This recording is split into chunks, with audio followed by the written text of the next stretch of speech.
was like to join the dark side, and were you a fan of the franchise before? Listen, I knew the importance of the franchise for sure, but it wasn't something. I loved Batman when I was a kid, so I was sort of obsessed with that rather than Star Wars. But I have 5 brothers, so it was around, of course. When I spoke with Tony initially about joining, I was a little apprehensive, if I'm honest, because it's not. I was a bit afraid of joining something so huge and worrying that maybe the part would not be as satisfying as what I play on stage. On stage, I get to play these huge women, and then I read the scripts, and he sent me the first 3 scripts, and I'm not in the first 3 scripts, but the writing was so beautiful. And then we spoke about what Dedra would be like and what her journey would be, and I thought, I'm in. And once I joined, and once I was sure also that, she was really committed to her role, I'm having just such an amazing time.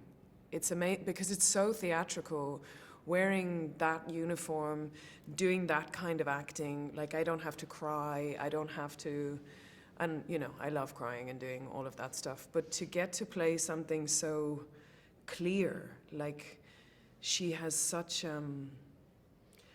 she's fantastic.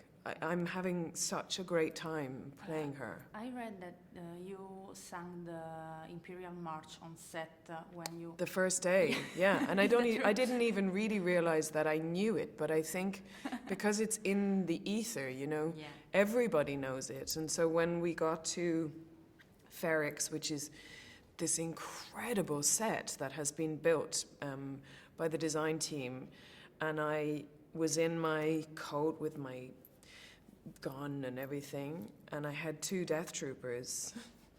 I had these 2 guys, huge, behind me, and as I walked, I just started dun, dun, dun. But then all of the extras started to sing it, so suddenly the whole set was like singing that tune, and it was very funny. And you said before that Dedra, she's a fascist. Yes. But there is light and shade within everyone. So what I feel like Tony has done and the team of writers have done within the writing by creating a character who's very ambitious, by putting her sort of as a solo woman in this man's in male environment, you can sort of see, I certainly hope anyway, you can see what it must be, the frustration to work in a place where you know that something is happening that needs to be taken care of and nobody is listening to you. So you sort of get involved in that part of it, and then as you see her progress throughout the season, you realize that the person you were cheering for at the beginning is now doing awful things, and then you have to, as an audience member, think, oh God. And that's what makes it great. Do you feel any responsibility to be part of Star Wars? Yes, I feel a huge responsibility, but at the same time, I can only do my work. So if I think too much about what people are going to think of me, or then I'll go crazy.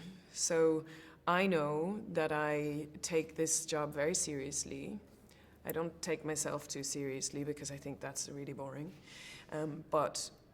But my work I take very seriously, so I'm going to play Dedra with the same commitment and as everything that I do on stage, any play that I would do.